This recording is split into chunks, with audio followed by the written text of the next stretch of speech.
Bonjour à tous, bienvenue à ce nouveau webinaire orienté GED Action sociale et dans lequel on souhaite faire un zoom, on va dire un focus sur la gestion des dossiers d'aide sociale à l'enfance et de mettre également en avant l'un des modules de Multigest qui est le module workflow documentaire qui va justement permettre d'aider à suivre l'avancement des dossiers. Alors effectivement, je vous invite à vous projeter. On parle là pour ce webinaire de l'aide sociale à l'enfance, mais c'est vraiment un module qui peut également être utilisé pour tous les domaines de l'action sociale à partir du moment où vous réceptionnez des dossiers et que vous souhaitez effectivement aller vers une organisation dite marche avant ou une organisation zéro papier. Le workflow GED peut venir en complémentarité de votre outil métier pour suivre et faire avancer justement les dossiers de demande d'aide. Alors, ce que je vous propose pour ce webinaire, c'est de présenter de manière un peu théorique le fonctionnement de Multigest et le fonctionnement du module workflow, de préciser finalement ensuite l'ASE, qu'est-ce que la gestion des dossiers ASE, et de laisser ensuite la parole à Cédric Boudier qui va justement animer une présentation sur la base d'un paramétrage déjà mis en œuvre chez l'un de nos clients et qui met en avant l'AGED Multigest pour l'ASE, connecté donc à l'outil Solis dans leur cas, et également un client qui utilise le module workflow de Multigest pour justement suivre les demandes d'aide ASE. Voilà. Je vous laisse également, si vous le souhaitez, poser vos questions à travers le chat.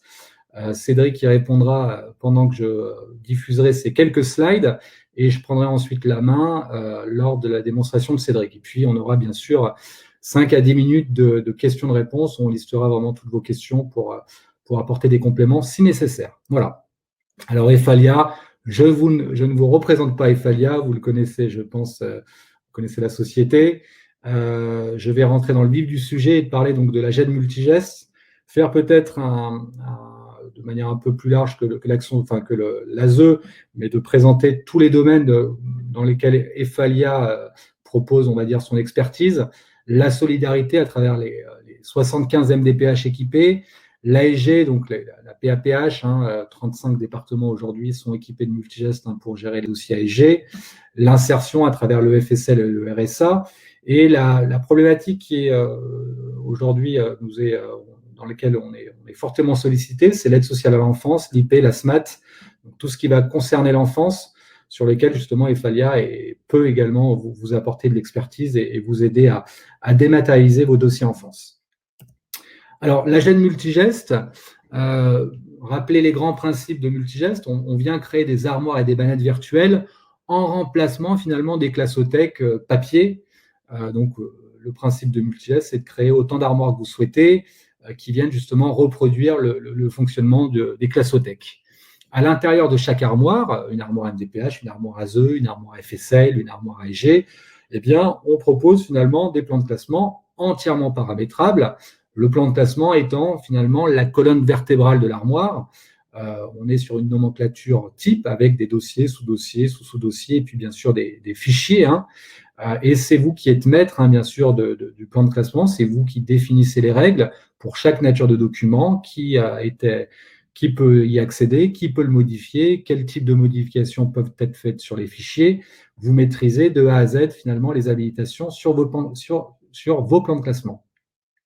Intégration de flux multicanaux, bien sûr, vous êtes la GED peut être attaquée, on va dire, de plusieurs canaux, que ce soit la démat, donc à travers des copieurs ou des scanners de production, que ce soit à travers des imports de fichiers bureautiques, Word, Excel, PowerPoint, OpenOffice, LibreOffice, voire même des mails, bien sûr, qu'on va pouvoir intégrer dans Multigest. On va pouvoir également intégrer des flux qui viendraient depuis votre système d'information. On va être également capable d'intégrer des flux d'impression également, des flux paye. Alors, on ne parle pas de l'action sociale, mais Multigest a des points d'entrée divers pour être en mesure d'intégrer tous les canaux amenés à intégrer la GED. Le workflow documentaire, alors on l'appelle documentaire dans la mesure où il est guidé par du document. C'est vraiment la particularité de ce module. On va largement en parler par la suite. La diffusion et la publication, à un moment, la GED, eh bien, c'est un fonctionnement intranet. Si jamais vous êtes amené à communiquer avec l'extérieur, nous proposons un module qui va permettre de pouvoir diffuser de l'information auprès de tiers, que ce soit des établissements, que ce soit l'usager. Nous proposons plusieurs modes de fonctionnement, que ce soit un portail très simple d'accès, on va dire, à tout ou partie d'un dossier, voire même la possibilité de vous proposer des portails de type GRC, GRU, où là, l'usager va pouvoir également vous proposer des documents depuis son espace et va pouvoir potentiellement intégrer de nouvelles pièces à son dossier. Connecté vers les logiciels métiers, bien sûr, la GED ne fonctionne pas toute seule dans son coin, elle est forcément connectée. On va même parler d'une application finalement esclave, c'est-à-dire que le SI reste l'application maître et la GED est vraiment pilotée par l'outil métier. Donc justement, parlons de ces connecteurs. Aujourd'hui, dans l'action sociale, on en distingue trois principaux. Nous avons aujourd'hui une expérience avec Yodas, avec Solis, avec Genesis. Et quel que soit le système d'information qu'on a en face de nous, eh bien, nous proposons de manière un peu différente, mais les fonctionnalités sont bien présentes, c'est la synchronisation des données du SI avec les dossiers GED multigest. Dès que vous créez un dossier individu dans votre système d'information, automatiquement, le dossier GED est créé. Vous allez pouvoir également rechercher des dossiers GED directement depuis votre SI et donc éviter finalement de faire une double recherche. C'est-à-dire que vous êtes dans Solis, par exemple, vous êtes sur le dossier numéro 154, bénéficiaire Laurent Martin, eh bien, vous avez un bouton d'accès qui vous permet rapidement d'accéder au dossier GED sans finalement faire une double recherche dans Multigest. On va être également capable d'intégrer à l'unité ou en masse tous les courriers du système d'information, les AR, les courriers de décision, eh bien, on va être capable de les intégrer de manière automatique dans Multigest. Et en fonction du système d'information, on va être capable de rajouter un sous-niveau qui va consister à identifier la procédure, la demande, la mesure. Alors là, c'est des terminologies qu'on retrouve finalement en fonction du système d'information. Yodas, on parlera davantage de procédure. Pour Solis, on parlera de demande. Et pour Genesis, on parlera de mesure. Voilà. En tout cas, quel que soit le SI, on est capable de créer un dossier individu dans lequel nous sommes capables de créer des procédures, des demandes et des mesures. Alors, l'organisation GED zéro papier et ses impacts. Forcément, quand un métier souhaite dématérialiser sa classothèque et souhaite mettre en place une organisation dite zéro papier ou organisation marche avant, eh bien, il va y avoir des impacts. Et les impacts qui sont aujourd'hui assez évidents, c'est que le papier ne circule plus depuis le service de NUM vers les agents instructeurs. Vous connaissez a priori nos pratiques, enfin nos préconisations. Nous proposons finalement des bannettes virtuelles de manière à ce que le service de NUM eh bien, ne fasse plus circuler le dossier papier, mais propose finalement une numérisation dans des bannettes électroniques. Il n'y a plus de pile de dossiers pour les travailleurs sociaux, et qui est finalement le principal indicateur. Alors attendez, je vous demande un instant. Pauline, on m'appelle sur une autre ligne. Est-ce que tu me confirmes que vous m'entendez bien? Oui, bien. Moi je t'entends, oui. Ok, je pensais que c'était toi qui m'appelais, donc c'est pour ça que je me suis permis de… Non, c'est pas moi. Alors, donc il n'y a plus de pile de dossiers pour les travailleurs sociaux, qui est donc finalement le principal indicateur pour un instructeur, c'est finalement les dossiers présents sur son bureau. Eh bien, on est… à partir du moment où le papier ne circule plus, on n'a plus cette information justement visuelle.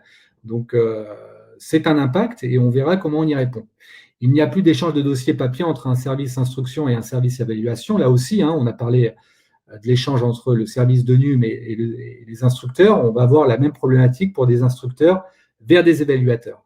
Donc, les attentes finalement complémentaires des métiers, eh bien, c'est finalement de disposer d'un portefeuille de dossiers et d'actions à réaliser. Donc, vous verrez de quelle manière on propose cela, mais l'idée étant finalement de remplacer la pile de dossiers papier par un portefeuille, on va dire, virtuel.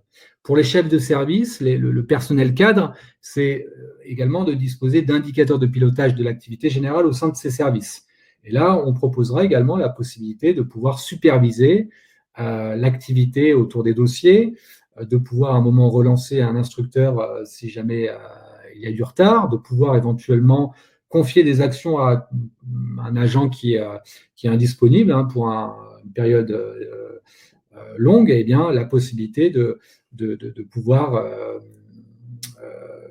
transférer toutes les actions à un autre collaborateur. Pour les services accueil et pour le standard téléphonique, c'est de pouvoir très vite avoir un accès au statut du dossier et de pouvoir très vite finalement renseigner sur l'état d'avancement d'un dossier. Bien sûr, le papier ne circulant plus, on va proposer également de la signature électronique sur les courriers sortants. On n'est pas obligé d'aller jusqu'à là, mais en tout cas, nous proposons bien sûr des interactions avec des parapheurs du marché, que ce soit l'e-parapheur, que ce soit Xparaph, que ce soit iXBus. Nous proposons la possibilité d'envoyer les documents vers des parapheurs. Et vous allez voir également dans la démonstration que nous proposons notre propre parapheur qui permet effectivement de signer des courriers sortants. Et là, on a une pratique aujourd'hui qui consiste à signer à travers un code PIN que nous recevons à travers un texto. Alors, le point de vigilance, c'est que ces fonctionnalités doivent venir en complément des informations que vous avez déjà dans le système d'information. L'idée étant vraiment d'être vigilant et à ne pas finalement télescoper des pratiques qu'on aurait à la fois dans le SI et à la fois en GED. Donc, ça sera effectivement la vigilance et donc à établir finalement des processus complémentaires à votre système d'information. Alors, comment on y répond? À travers notre module Workflow et son tableau de bord. Donc, l'idée étant de vous proposer pour chaque niveau de strat, finalement, que ce soit la NUM, que ce soit les instructeurs, les évaluateurs ou du personnel cadre, d'avoir un tableau de bord et d'être notifié par mail pour éventuellement des personnes qui accèdent à leur tableau de bord que très de temps en temps. Donc, c'est aussi de pouvoir notifier d'actions à réaliser par mail. C'est de pouvoir avoir finalement une vision par agent, par service, par secteur et de lister finalement différentes actions à réaliser. C'est de pouvoir avoir des indicateurs de pilotage. Et là, vous allez voir qu'on a un tableau de bord avec un formulaire de recherche qui va me permettre de pouvoir faire des requêtes, des filtres, de manière à isoler un dossier, voire d'isoler des actions qui sont réalisées par tel instructeur, voire des types d'actions que je souhaite vraiment lister sous la forme Excel. Donc, j'ai la possibilité d'extraire depuis mon tableau de bord des dossiers, par exemple, qui sont amenés à passer en commission. C'est un exemple. Et c'est de pouvoir facilement retrouver un dossier, vous tapez le nom et vous retrouvez très vite, finalement, le dossier, par qui il est actuellement instruit ou évalué et quel est son statut d'avancement. Et tout ça est paramétrable vraiment à 100%. C'est vous qui placez le curseur. Vous pouvez vraiment exploiter le module Workflow à 10% comme à 100%, en fonction finalement de ce que vous propose votre système d'information. Et nous, le constat qu'on a, c'est que en fonction du SI et en fonction du paramétrage que vous avez défini, il n'y a pas finalement de paramétrage type, c'est vraiment en fonction des spécifications qu'on va réaliser avec vous qu'on va adapter le module Workflow. Voilà. Alors, un cas d'utilisation pour effectivement mettre en avant ce module Workflow, c'est l'aide sociale à l'enfance. Ce que je vous propose, c'est de rappeler les spécificités de la GED-ASE. Alors, on est sur des documents entrants finalement et des créations de dossiers à partir de plusieurs canaux, que ce soit à travers des dossiers numérisés, des documents numériques, des mails, à travers également des appels entrants qui peuvent déclencher la création d'un dossier. On est sur des dossiers relativement sensibles, il y a un caractère qui est très confidentiel et avec des durées de vie très importantes, jusqu'à 100 ans. C'est ce qu'aujourd'hui on a perçu à travers les discussions qu'on a pu avoir avec les archives départementales. On est donc sur des plans de classement adaptés qui vont intégrer à la fois finalement le dossier ASE et donc des mesures sur la durée et des cas spécifiques IP dans la mesure où un dossier peut également engendrer des dossiers créés tout au long de la vie du dossier qui pourraient correspondre à de l'information préoccupante. On va être sur des dossiers individus avec possibilité de regroupement par fratrie. Donc ça, c'est important. Vous avez bien sûr le dossier individu, mais vous pouvez à un moment, et on va le voir comment, avoir une notion de fratrie et pouvoir, par exemple, par rapport à un courrier qui concernerait toute une fratrie, eh bien, avoir la possibilité d'avoir ce courrier commun à l'ensemble des individus d'une même fratrie. Et on verra qu'on est également capable, par rapport au père et à la mère, de gérer la notion de séparation et donc de pouvoir, dans ce cas-là, dupliquer la pièce de manière à alimenter à la fois le dossier du parent 1 et du parent 2. Et on va être également sur les travailleurs sociaux en situation de nomadisme. Donc là, il faut proposer à ces travailleurs sociaux des outils qui lui permettent d'exploiter la GED à l'extérieur, chez le bénéficiaire éventuellement, et voire même, vous allez le voir par la suite, de pouvoir faire signer électroniquement un rapport depuis la GED multigeste, et on va le voir comment. Donc je propose à Cédric maintenant qui puisse prendre le relais et vous présenter le cas d'application ASE dans lequel nous mettons en avant à la fois du workflow documentaire et à la fois également de la signature électronique. Cédric, à toi de jouer. Oui, eh bien, bonjour à tous. Donc, je suis Cédric Boudier, je suis chef de projet chez Efalia et expert fonctionnel, en particulier sur le domaine social. Et je vais vous présenter donc cette démonstration dans un contexte ASE pour étayer un petit peu tout ce que vient de présenter Raphaël. Est-ce que c'est bon? Mon écran est bien affiché? Oui. Ok. Alors, nous sommes ici effectivement dans un environnement où on dispose d'une armoire ASE et de quelques bannettes qui nous permettent d'alimenter, comme c'est le cas maintenant très fréquemment, quel que soit le domaine, les bannettes permettant de récupérer des documents numériques et permettant éventuellement à un service qui n'est pas forcément le service instructeur, de numériser des pièces et de les mettre à disposition d'autrui, que ce soit dans des bannettes de service. Là, j'ai un exemple de bannettes MNA, comme des bannettes plus larges, numérisation du flux, comme également des bannettes très très précises. Là, dans ce département, on a un service CRIP qui est découpé en plusieurs groupements. Donc, on a simplement reparamétré l'existant sur multigeste. On pourrait également, bien sûr, comme c'est le cas, je pense, chez un certain nombre d'entre vous, continuer à utiliser des bannettes individuelles. Tout ça fonctionne bien sûr sans problème. Sur le contexte ASE, on remarque qu'on est souvent sur des documents qui peuvent déjà être numériques. On n'a pas forcément un flot de numérisation aussi important que l'on peut l'avoir sur des domaines comme l'APA, comme la MDPH. Donc on va également proposer la possibilité de retrouver des documents qu'on pourrait envoyer directement par mail à multigeste. Donc un document que je reçois dans mon mail, je le transfère à une adresse spécifique qu'on crée pour multigeste et je peux le retrouver en haut dans mon espace mail. Comme on peut également paramétrer une boîte mail plus large qui serait affectée à un nombre strict d'utilisateurs. Par exemple, je sais qu'il y a cette possibilité au sein de l'ASE d'avoir un email où on va déclarer des situations dangereuses et autres. Eh bien, on pourrait dire que dès qu'un mail arrive sur cette adresse mail, c'est directement ça retombe directement dans l'espace d'utilisateurs bien spécifiques. Donc, dans mon exemple, voilà, j'ai un document présent dans une bannette. Donc, il est arrivé par une numérisation ou bien il est arrivé par un import directement. Ça peut même être l'instructeur ou le travailleur social qui est allé sur un copieur et qui a numérisé dans sa bannette.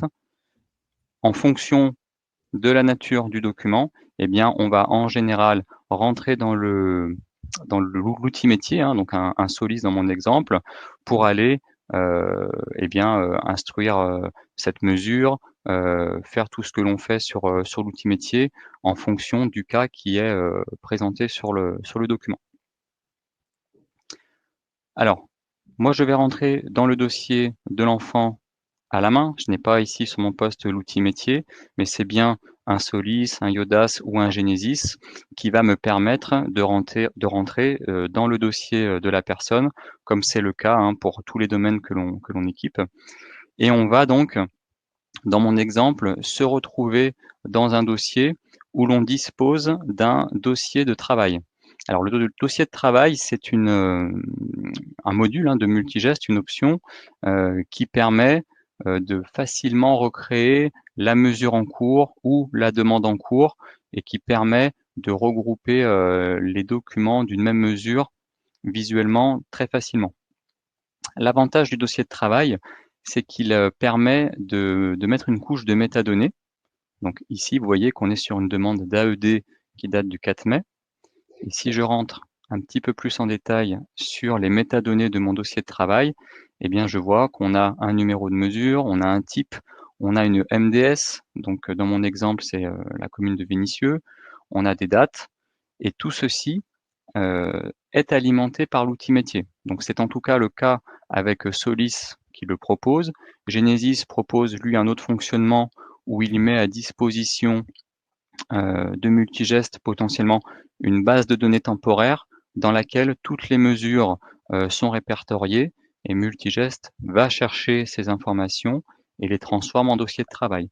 Donc, quel que soit le SI utilisé, on peut arriver à récupérer cette couche de métadonnées qui est très importante parce que c'est ce qui va permettre à notre tableau de bord de fonctionner correctement et surtout aux utilisateurs de l'interroger très facilement. Parce que c'est bien là, en fait, hein, la plus-value de ce tableau de bord en multigeste, c'est que l'on va pouvoir requêter facilement, peut-être plus facilement que ce que l'on peut trouver dans le SI. Moi, je vois souvent des processus étapes, par exemple, hein, qui sont mis en place dans le SI, des requêtes BO, donc c'est des choses qui sont très précises, mais qui nécessitent néanmoins l'envoi de documents type Excel par mail pour que les utilisateurs, au quotidien, puissent savoir quels sont les dossiers à traiter, quels sont les dossiers en urgence, quels sont les dossiers de tel type de mesure. C'est finalement ce que l'on propose avec le tableau de bord, permettre à l'utilisateur d'interroger lui-même les demandes en cours, les mesures en cours, et se les approprier, ou bien les dispatcher vers d'autres utilisateurs. Je vous montrerai ça dans un second temps. Donc pour pouvoir faire cela, en tout cas, on a besoin d'un nombre de métadonnées précises, des métadonnées métiers qui soient parlantes. Donc c'est le cas pour mon dossier de travail.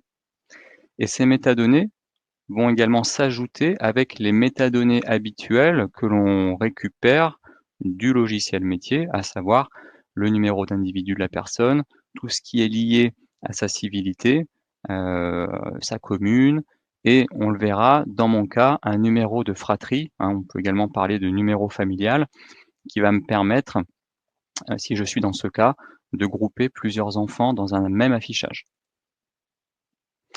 Donc, une fois que j'ai mon dossier de la même manière, hein, quand je dis de la même manière, hein, c'est le cas quel que soit le domaine, je vais pouvoir ici ouvrir ma bannette en cours, prendre le document et venir le classer dans le dossier de l'enfant, voilà, dans la rubrique souhaitée. Et je vais ainsi alimenter mon dossier et le faire vivre au jour le jour, que ce soit par la bannette, que ce soit par la numérisation. Il n'y a pas vraiment de différence avec les autres domaines sur ce point-là. Alors par contre, à partir du moment où mon dossier est alimenté et où il vit, et à partir du moment où le logiciel métier a été capable de créer automatiquement le dossier de travail, donc c'est le cas avec Solis, eh bien, je vais avoir accès à un tableau de bord qui va, ni plus ni moins, me répertorier toutes les demandes qui sont en cours, enfin plutôt toutes les mesures qui sont en cours, et surtout permettre à l'utilisateur de se servir de ce formulaire que l'on va paramétrer exactement comme on le souhaite. Alors moi, dans mon exemple, je me suis paramétré des filtres. Je suis un agent qui traite la MDS de Vénissieux, et je vais lui dire, donne-moi les mesures en cours où la MDS égale Vénissieux. Et le tableau de bord va ici m'afficher les mesures en cours, donc j'en ai deux. Voilà, une mesure de type garde à vue, une mesure de type AED, et ça, ce sont des mesures qui viennent d'arriver parce qu'elles ne sont attribuées pour le moment à personne. Donc ça, c'est une chose que l'on propose dans le tableau de bord. Quand les mesures arrivent dans le tableau de bord, elles sont, on peut dire un petit peu en libre service. Soit on va permettre au plus grand nombre d'utilisateurs de rentrer dans Multigest et de rechercher ses propres lignes, ses propres actions pour se les attribuer. Clic 3, s'attribuer l'action. Ou bien, on peut aussi imaginer que ce soit ici des référents qui rentrent dans le tableau de bord, la plupart des utilisateurs n'ayant pas le droit de voir les actions non attribuées, et dans ce cas-là, les référents pourraient attribuer l'action à un acteur défini. Donc on va rechercher par exemple par groupe et dire voilà que l'on affecte à telle personne par exemple. À partir du moment où je vais affecter une ligne à un agent, l'agent va recevoir un email comme quoi il a une action dans son portefeuille et Multigest va finalement le prévenir des dossiers à traiter, des dossiers en cours.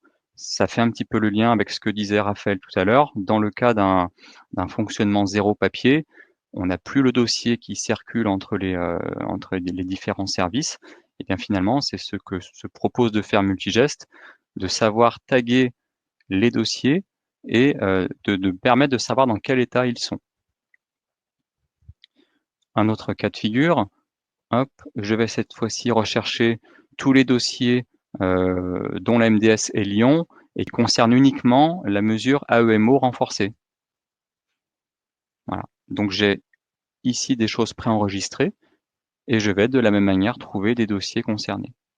Bien sûr, hein, je vais pouvoir également chercher par nom, je vais chercher par tous les moyens qui sont mis à ma disposition. Et ça, c'est complètement paramétrable dans Multigest, ainsi que l'affichage ou non des informations dans le tableau de bord. On pourrait imaginer, par exemple, ici, que la colonne démarrez-le n'est pas spécialement importante. On la fait disparaître du tableau de bord pour avoir quelque chose de beaucoup plus souple. Donc, le tableau de bord peut remplacer effectivement tous les envois de type RocketBO que l'on peut aujourd'hui constater. Il peut également être utilisé, je l'ai vu dans certains départements, dans le cadre où certaines mesures soient configurées à minima côté SI métier. Eh bien, on va combler un petit peu ce manque et créer des workflows côté Multigest pour avoir une visu un petit peu plus complète des actions de chacun, le SI métier étant peut-être, dans certains cas, limité sur certains types de mesures ou sur certaines actions. Donc c'est tout à fait possible avec Multigest, nécessitant bien sûr des spécifications précises pour savoir exactement où placer le curseur et permettre à l'utilisateur de faire le moins d'actions possible dans ce tableau de bord. Le but, bien sûr, n'étant pas de passer du temps sur un outil type Solis et d'en passer d'un coup autant dans Multigest. Le tout, c'est de trouver le bon compromis pour avoir un formulaire de recherche pertinent et des informations très rapides. Alors, en termes de workflow, on peut également imaginer des workflows propres à des documents. Alors là, je vais vous le montrer sous forme d'image, quelque chose que l'on a créé dans un département.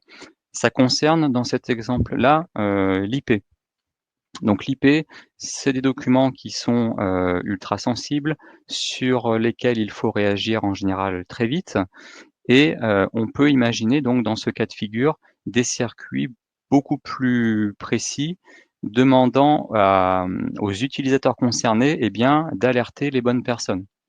Dans notre exemple, on parlait de la réception d'un document qui s'appelle la phase 4. Donc, je ne pense pas que ce soit propre à ce département. Je pense que ça doit parler un petit peu à tous ceux qui connaissent un peu l'ASE. Donc, c'est un document qui revient. Et dans ce département, on avait fait partir un workflow qui disait qu'à partir du moment où un agent classait cette pièce dans le dossier d'un enfant, alors dans notre cas, c'était une secrétaire, on allait tout de suite aller sur une action visa coordonnateur. Donc le coordonnateur allait prendre possession du document, le lire, et on lui proposait dans ce cas-là deux choix, la demande d'informations complémentaires parce que le document n'est pas complet, ou bien un OK qui va permettre ensuite à d'autres utilisateurs, alors qui seront soit définis par l'utilisateur en question, le coordonnateur, soit qui seront paramétrés d'entrée parce qu'on va être dans un cas où ce sont toujours les mêmes, donc ça on peut le définir dans Multigest. En fonction de ces choix-là, les différents utilisateurs vont permettre soit la modification du document en fonction de ce qui aura été demandé, soit eh bien la suite du classement de la pièce, avec ici la saisie d'une date, c'est ce qu'on demandait. Quand le coordonnateur valide, eh bien, on retourne dans l'outil métier pour saisir la date effective. Et puis ensuite, on passe encore à un autre utilisateur pour la rédaction d'un document qui s'appelait suite données. Et ça permet de cette manière vraiment de gérer uniquement dans Multigest les actions à mettre en place en fonction de tel ou tel type de document. Donc on imagine un workflow de ce type pour ce document-là. On peut également imaginer tout type de workflow. Alors je vais rentrer dans le plan de classement. Hop. Si je rentre dans le plan de classement que propose Multigest, j'ai une rubrique IP, donc on est ici vraiment sur tout ce que l'on peut gérer comme document au sein de l'ASE. Eh bien, deux possibilités, soit l'IP est une armoire en tant que telle, soit l'IP n'est qu'une thématique de l'armoire ASE, là on fonctionne plutôt dans ce cas-là. Eh bien on pourrait imaginer tout type de circuits différents en fonction de la pièce. Un recueil d'informations pourrait alerter directement des agents pour commencer à faire les opérations nécessaires en fonction du recueil d'informations. Le rapport d'évaluation, lui, va plutôt intéresser les travailleurs sociaux, etc., etc. Donc ça, ce sont des workflows documentaires que l'on se propose de paramétrer, en plus des workflows qui, eux, vont tracer la mesure et qui vont être un petit peu le reflet des mesures en cours qu'on aura dans le logiciel métier. Alors un exemple très concret de workflow sur lequel on travaille, c'est celui qui vise à signer des bilans ou des rapports que les travailleurs sociaux vont eux-mêmes rédiger. Donc dans notre exemple, on va se mettre sur cette personne-là, donc c'est Louis Martin.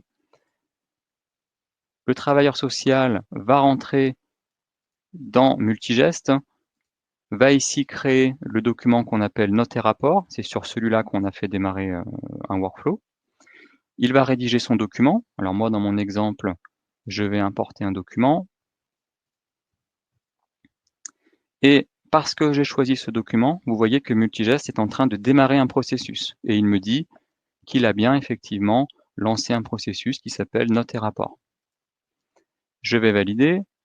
Je vois mon rapport qui est ici. Alors dans mon exemple, c'est un PDF.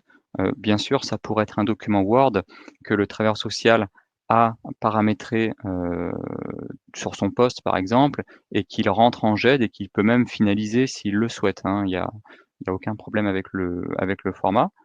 Donc ici, ce document part dans notre parapheur électronique et je reçois immédiatement après, voilà, il vient d'arriver, un email qui me dit qu'il y a un document à signer. Dans cet exemple, c'est vraiment le TS qui met son rapport et qui le signe dans la foulée. Donc, du coup, comme c'est celui qui le met, qui le signe, on n'a pas besoin d'ouvrir un workflow qui demanderait de choisir quelle est la personne à signer. Bien sûr, c'est possible, mais là, on est dans un cas très simple qui convient. Je vais donc cliquer sur le lien que me propose le mail. Je vais arriver sur notre interface de contrat privé, qui me rappelle à nouveau le document que je peux télécharger et surtout que je peux signer. Donc je vais cocher la case, j'ai lu et j'approuve, je reçois immédiatement un code SMS, je valide, donc là on est sur une plateforme de démo dans mon cas, et je vais valider ici le rapport. À partir de là, cette plateforme va renvoyer le document dans Multigest.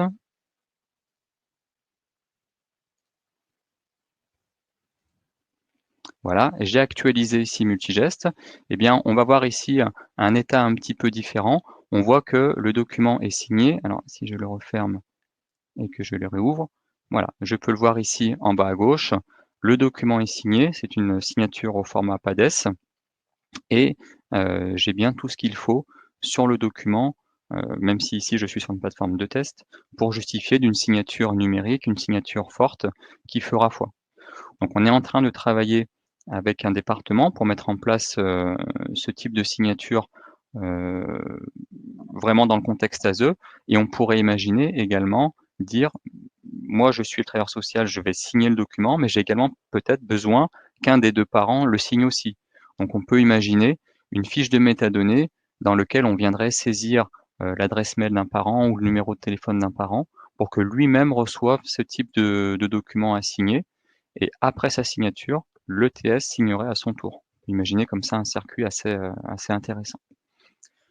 Donc j'ai vu qu'Aurélien posait une question tout à l'heure en fonction des connexions e-parapheur.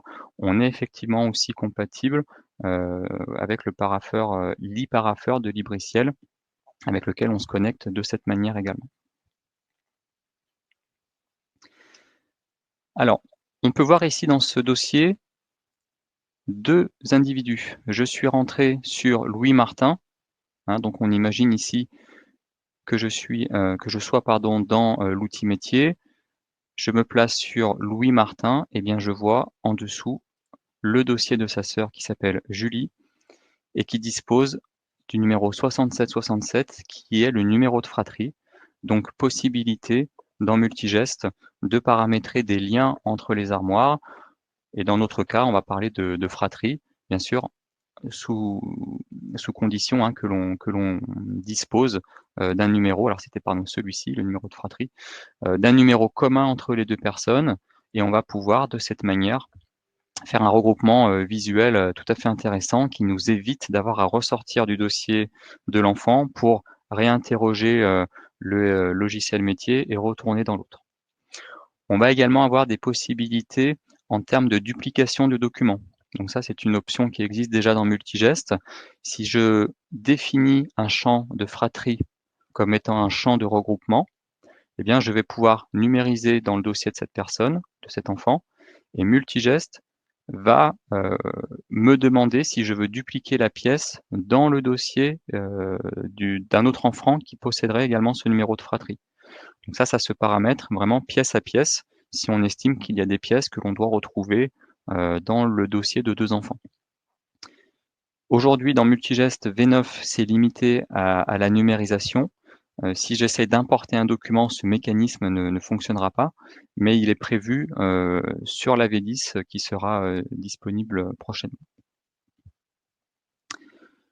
Voilà, je pense avoir fait un petit peu le tour sur les différentes options, que ce soit en termes de workflow, de tableau de bord, de signature. Alors Cédric, justement, là, oui. les questions qui arrivent, qui viennent d'arriver, Oui. c'est sur quelle base on crée le regroupement entre deux personnes d'une même famille, du coup. C'est à travers un numéro famille qui est communiqué par le SI. C'est ça. Et est-ce que les trois SI, finalement, que ce soit Solis, Genesis ou Yodas, proposent ce numéro famille? En général, oui. C'est soit un numéro de dossier famille, soit carrément un numéro de dossier fratrie qui m'est arrivé de voir dans certains départements.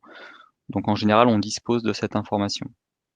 Très bien. Je réponds également à la réponse de Maxime Sourgène, qui est: est-ce que plusieurs personnes peuvent signer le même document? Donc, alors c'est sur quoi on travaille, oui, tout à fait. Là, dans ma démo, il n'y a qu'une personne qui signe, mais on pourra effectivement envisager la signature par plusieurs personnes, le tout après étant dans Multigest de les identifier. Donc quand il s'agit d'un utilisateur Multigest, c'est relativement simple. Par contre, si c'est quelqu'un de l'extérieur qui doit signer, donc comme dans mon exemple, un parent, il va falloir à un moment donné prévoir une fiche de métadonnées simplement. Je crois d'ailleurs que j'en ai une. Si je clique ici sur Notes et rapports, hop. Voilà, ici, on me demande éventuellement de dire quel est ce type de notes et rapports. Donc je vais dire que c'est un rapport établissement. Eh bien, je pourrais avoir en dessous des informations complémentaires comme signataire 1, signataire 2, signataire 3, avec des informations à rentrer. Donc, ce qu'on s'apprête à réaliser, c'est d'intégrer le parapheur contrat privé dans Multigest, c'est-à-dire de renseigner le code PIN directement depuis une pop-up finalement qui s'ouvrirait depuis la GED, pour éviter finalement de se rendre sur l'application contrat privé. Sachez également que les discussions qu'on a avec l'un de nos clients vont consister à faire également signer le bénéficiaire de manière à, lors d'une visite, par exemple, lui proposer un lien dans lequel il va effectivement intégrer son code PIN reçu par texto. Voilà. Donc oui pour la cosignature.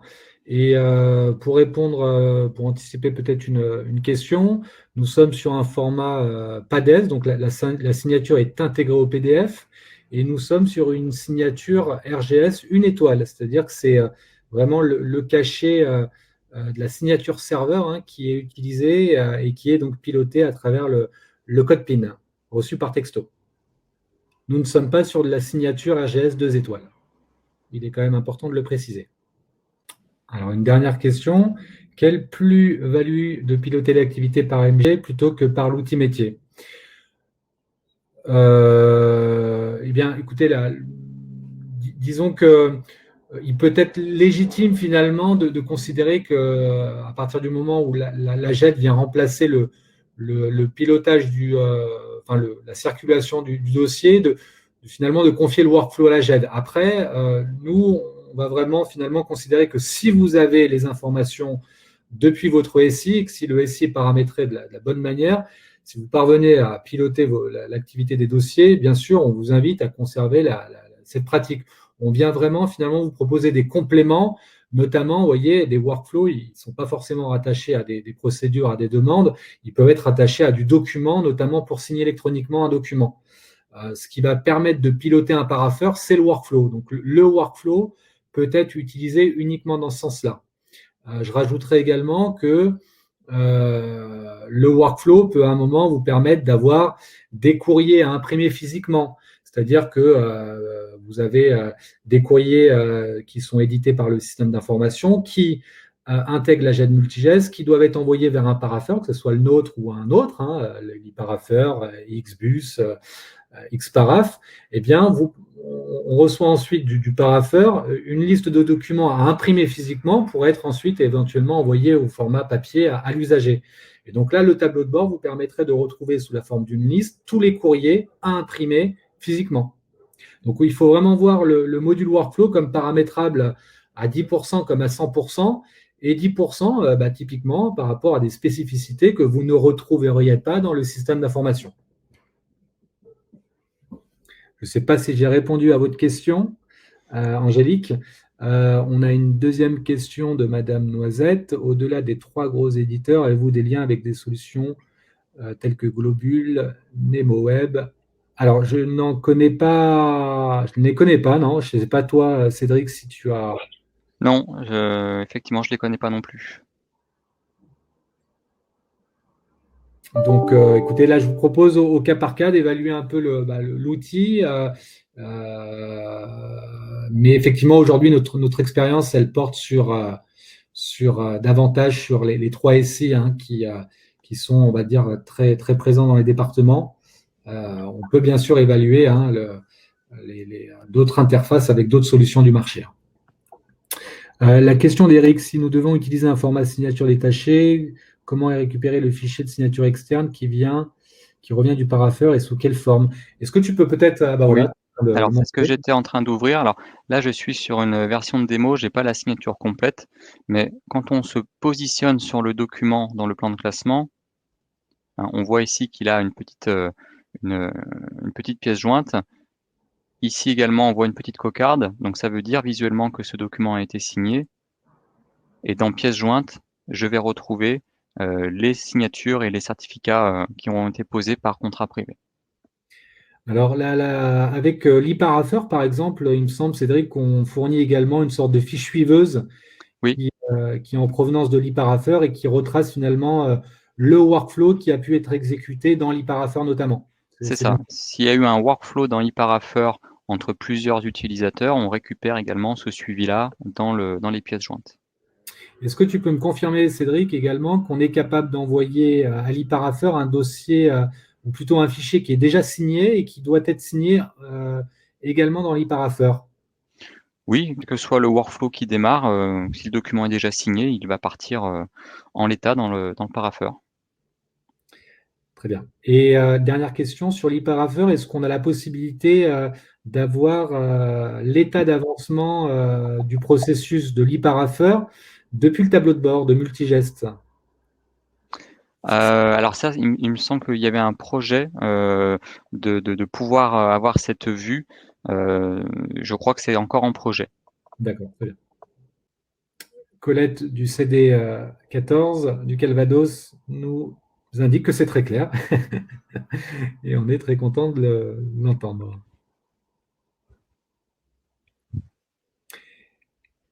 Très bien. Et oui, donc il y a un bordereau. Oui, c'était pour compléter ta réponse, Cédric. Il y a bien un bordereau, effectivement, qui est fourni par l'hyperafeur et qui intègre les pièces en annexe rattachées au document. C'est ça. Eh bien, écoutez, il est 12h03. Il n'y a plus d'autres questions, a priori. Donc, voilà, on se propose de fermer cette séance. Et puis, eh bien, écoutez, nous sommes à votre disposition pour avancer éventuellement sur vos projets, les expertiser, évaluer avec vous s'il y a l'intérêt ou pas de mettre en place tout ou partie du module workflow et puis d'avoir des spécificités pour chacun, notamment dans le département 21. On est bien sûr prêt à étudier des interfaces avec d'autres systèmes d'information. Merci à vous, bon appétit et au plaisir de vous rencontrer très prochainement dans vos départements. Voilà. Merci à vous. Au revoir.